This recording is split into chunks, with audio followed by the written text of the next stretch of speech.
8월 10일 저희들에게 주신 하나님 말씀은 열왕기상 1장 28절로 37절까지 말씀입니다. 다윗 왕이 명령하여 이르되 바세바를 내 앞으로 부르라 하매 그가 왕의 앞으로 들어가 그 앞에 서는지라. 왕이 이르되 내 생명을 모든 환난에서 구하신 여호와께서 살아계심을 두고 맹세하노라. 내가 이전에 이스라엘의 하나님 여호와를 가리켜 내게 맹세하여 이르기를 내 아들 솔로몬이 반드시 나를 이어 왕이 되고 나를 대신하여 내 왕위에 앉으리라 하였으니 내가 오늘 그대로 행하리라. 바세바가 얼굴을 땅에 대고 절하며 내 주 다윗 왕은 만세수를 하옵소서 하니라. 다윗 왕이 이르되 제사장 사독과 선지자 나단과 여호야다의 아들 브나야를 내 앞으로 부르라 하니 그들이 왕 앞에 이른지라. 왕이 그들에게 이르되 너희는 너희 주의 신하들을 데리고 내 아들 솔로몬을 내 노새에 태우고 기혼으로 인도하여 내려가고 거기서 제사장 사독과 선지자 나단은 그에게 기름을 부어 이스라엘 왕으로 삼고 너희는 뿔나파를 불며 솔로몬 왕은 만세수를 하옵소서 하고 그를 따라 올라오라. 그가 와서 내 왕위에 앉아 나를 대신하여 왕이 되리라. 내가 그를 세워 이스라엘과 유다의 통치자로 지명하였느니라. 여호야다의 아들 브나야가 왕께 대답하여 이르되 아멘. 내 주 왕의 하나님 여호와께서도 이렇게 말씀하시기를 원하오며 또 여호와께서 내 주 왕과 함께 계심같이 솔로몬과 함께 계셔서 그의 왕위를 내 주 다윗 왕의 왕위보다 더 크게 하시기를 원하나이다 하니라. 아멘. 하나님의 뜻이 이루어지도록 힘을 다하라 라는 제목으로 오늘 아침 말씀 전합니다. 성경의 역사를 보게 되면 하나님은 하나님이 뜻하신 바를 반드시 이루셨습니다. 그런데 하나님의 뜻이 이루어지는 과정에서 볼 수 있는 한 가지 중요한 사실은 하나님은 언제나 하나님의 사람들을 통해서 하나님의 뜻하신 바를 이루셨다는 것입니다. 강권적으로 일방적으로 하나님의 뜻하신 것을 이루신 경우도 있지만 거의 대부분은 하나님이 세우신 사람들을 통해서 하나님의 뜻을 이루셨습니다. 어제 살펴본 것처럼 하나님은 나단 선지자를 통해서 아도니아가 아니라 솔로몬이 왕으로 세워지도록 하나님의 뜻을 이루셨습니다. 나단은 솔로몬이 왕으로 세워지는 것이 하나님의 뜻임을 분명히 알고 있었기 때문에 그렇게 급히 바세바를 찾아갔고 그리고 바세바와 함께 다윗을 찾아간 것입니다. 그래서 아도니아의 모든 반역에 대한 소식을 전할 수 있었던 것입니다. 그리고 오늘 본문에서는 아도니아의 소식을 듣고 이제는 솔로몬을 공식적으로 이스라엘의 후계자, 이스라엘의 왕으로 선포하게 됩니다. 그리고 솔로몬을 왕으로 세우기 위한 준비의 과정이 기록되어 있습니다. 그렇다면 솔로몬이 왕으로 세워지기 위해 그래도 가장 주도적인 역할을 해야 될 사람은 누구일까요? 바로 다윗입니다.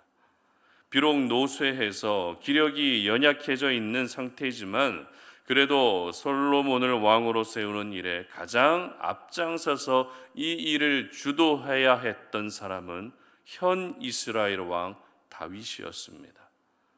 다행히 오늘 본문에서 보여지고 있는 다윗의 모습은 열왕기상 1장 1절에 기록된 모습과는 전혀 다른 모습이었습니다.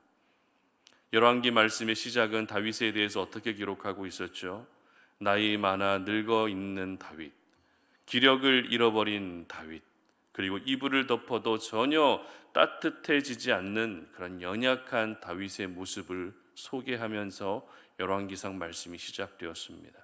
다시 말해서 다윗의 시대는 끝났다라는 것이었습니다. 물론 다윗의 시대가 끝난 것은 사실입니다. 그러나 다윗의 시대는 끝난다 할지라도 하나님의 뜻이라 할 수 있는 솔로몬이 후계자로 세워지기 위해서는 다윗이 마지막으로 감당해야 할 사명이 있었던 것입니다. 분명 늙어서 기력도 없습니다. 이불을 덮어도 따뜻하지 않습니다.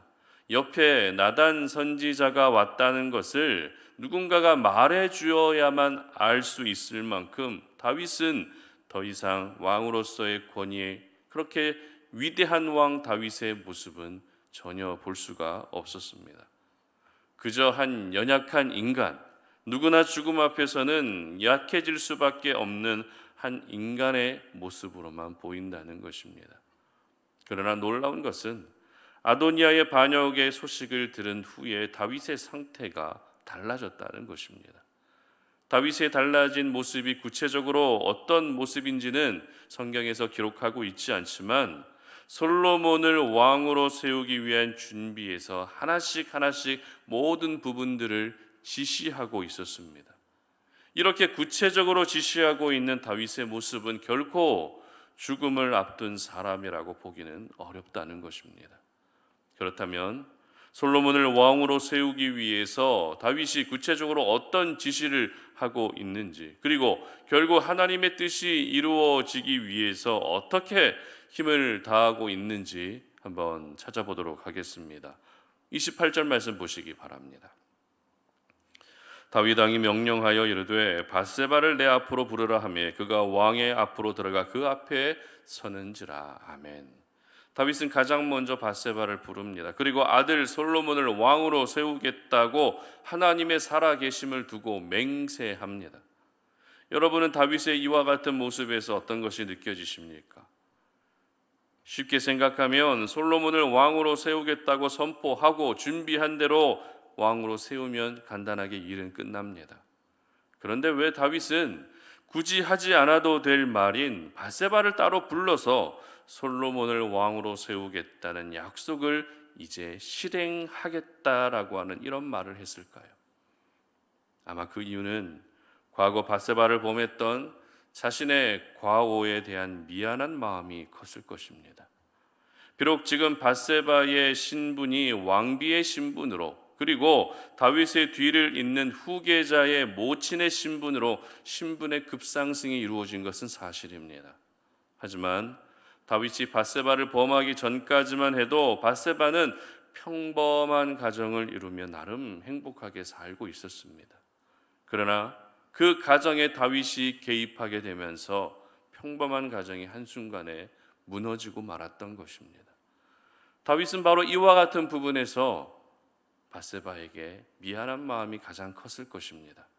그래서 밧세바를 부릅니다. 그리고 아들을 후계자로 세우겠다는 약속을 내가 반드시 지킬 것이라고 말하며 밧세바를 위로해 주고 있었던 것입니다. 여러분, 이와 같은 모습은 정신이 온전치 않은 상태에서는 보기 힘든 모습입니다. 비록 노쇠하여 기력은 쇠하여졌지만 솔로몬을 왕으로 세우는 하나님의 뜻이 이루어지도록 다윗은 마지막까지 밧세바를 향해서 힘을 다하고 있었던 것입니다.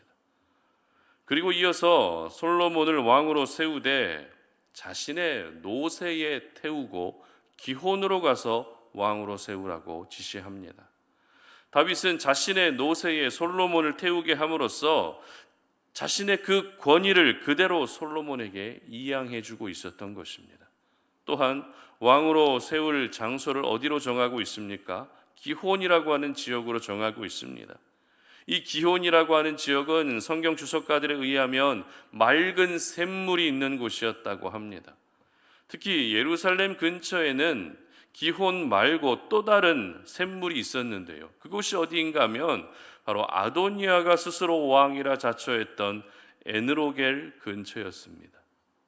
이렇게 아도니아가 에느로겔 지역을 선택하고 다윗이 기혼을 선택한 이유는 이 두 장소, 바로 맑은 샘이 있는 곳에 사람들이 가장 많이 운집해 있었기 때문입니다. 상황이 상황이니만큼 왕궁에서 즉위식을 할 수가 없습니다. 그래서 사람들이 가장 많이 모이는 장소가 필요했고 그곳이 어디였다고요? 에느로겔과 기혼이었던 것입니다.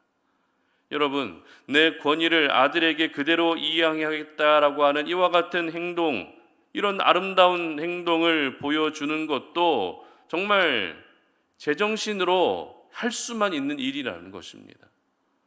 내 아들에게 내가 가지고 있는 모든 권위를 이양해 주기 위해서 내가 타던 노새에 내 아들을 태워서 왕으로 세우겠다는 것은 흐려진 정신으로는 불가능합니다. 제정신으로만 이 모든 지시를 할 수 있다는 것입니다.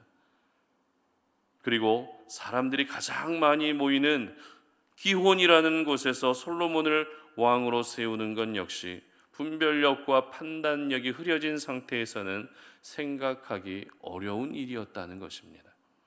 이처럼 다윗은 죽음을 앞둔 상태에서 쉽게 할 수 없는 일, 즉 하나님의 뜻이 이루어지도록 마지막 힘을 다하고 있었던 것입니다. 그리고 하나님의 뜻이 이루어지도록 힘을 다하고 있는 다윗의 또 다른 모습을 보게 되는데요. 34절 말씀 보시기 바랍니다. 거기서 제사장 사독과 선지자 나단은 그에게 기름을 부어 이스라엘 왕으로 삼고 너희는 뿔나팔을 불며 솔로몬 왕은 만세수를 하옵소서 하고 아멘. 이제 왕으로 세워질 솔로몬에게 기름을 부으라고 합니다. 기름 부음이라고 하는 것은 왕이 세워지기 전에 반드시 치러야 될 하나의 의식과 같은 것이었지만 기름을 붓는 것은 하나님이 명령하신 것이었습니다. 세워질 왕에게 기름을 붓는 것은 하나님이 명령하신 것이었기 때문에 기름 부음을 받은 사람은 그 사람은 바로 하나님이 세우신 사람이다라는 것을 보여주는 가장 확실한 증거였습니다. 여러분, 분별력도 흐려지고 판단력도 흐려져 있는 가운데서 이렇게 하나님이 명령하신 방법대로 왕을 세우라고 지시하는 것이 과연 가능할까요? 그렇지 않죠. 비록 다윗은 노쇠한 상태였지만 하나님이 세우신 왕은 어떤 과정을 거쳐서 어떤 절차를 거쳐서 세워져야 하는지 잊지 않고 있었던 것입니다. 그렇습니다. 오늘 다윗의 모습은 정말 이 사람이 늙어서 약해져 있는 사람이 맞는지 의심이 듭니다. 죽음을 앞둔 사람인지 의심이 들 정도로 온전한 생각과 정신을 보여주고 있었습니다. 하나님의 뜻이 이루어지도록 마지막까지 있는 힘, 없는 힘을 모두 쏟아붓고 있는 다윗의 아름다운 마지막 모습을 우리는 보게 된다는 것입니다. 여러분, 내가 계획하고 내가 뜻한 바가 이루어지는 것도 중요할 수 있습니다. 그러나 하나님의 사람은 하나님의 뜻이 먼저 이루어질 수 있도록 힘을 다해야 하는 것입니다. 내 육신이 쇠약해지고 있어도 내 형편과 상황이 녹록지 않아도 내 모든 상황들이 지금 안정이 되어 있지 않아도 하나님의 뜻이 이루어지는 것이 먼저입니다. 하나님께서는 어제 말씀에서는 나단 선지자를 통해서 하나님의 뜻을 이루셨습니다. 그리고 오늘 본문에서는 다윗을 통해서 또 하나님의 뜻을 이루셨습니다. 이렇게 하나님의 사람들을 통해서 결국에는 하나님의 뜻을 이루시는 것이 바로 우리 하나님의 일하심인 것입니다. 그러므로 우리 송탄우린의 모든 가족들도 오늘 이 하루 살아가시면서 하나님의 뜻을 이루는 데 귀하게 쓰임받을 수 있었으면 좋겠습니다. 여러분 모두가 하나님의 뜻이 이루어질 수 있도록 주어진 자리에서 힘을 다하시고 정성을 다하시고 마음을 다할 수 있었으면 좋겠습니다. 그래서 여러분들의 삶 가운데 하나님의 뜻하신 바가 아름답게 이루어질 수 있었으면 좋겠습니다. 여러분이 일하시는 그 일터, 또 여러분들이 늘 안정감을 누리고 계시는 그 가정, 모든 삶의 현장에서 하나님의 뜻이 아름답게 이루어질 수 있었으면 좋겠습니다. 그리고 하나님의 뜻이라면 나의 뜻도 내려놓을 수 있는 그런 믿음의 일꾼들이 되시기를 주님 이름으로 축복합니다. 함께 기도하겠습니다. 하나님 아버지 감사합니다. 오늘도 우리가 이 아침에 주님 앞에 나와 예배하며 우리에게 주신 그 생명의 말씀을 붙들고 오늘도 우리의 삶 가운데 하나님의 뜻이 이루어지기를 간절히 소망합니다. 아버지 하나님, 사람을 통해서 하나님은 그 뜻을 이루십니다. 그리고 우리는 하나님의 뜻이 이루어지기 위해서 오늘도 주어진 자리에서 최선을 다하고 힘을 다할 수 있어야 한다는 사실을 기억합니다. 내 환경이, 내 형편이, 내 처지가 하나님의 뜻을 이루어가는 데 방해가 되지 않게 하시고 오히려 그 모든 환경을 초월하여 결국에는 나를 통해 하나님의 뜻이 이루어질 수 있는, 우리가 오늘도 하나님의 뜻이 이루어지기 위해서 힘을 다할 수 있는 하루를 살아갈 수 있도록 도와주시옵소서. 감사드리며 예수님의 이름으로 기도드립니다. 아멘.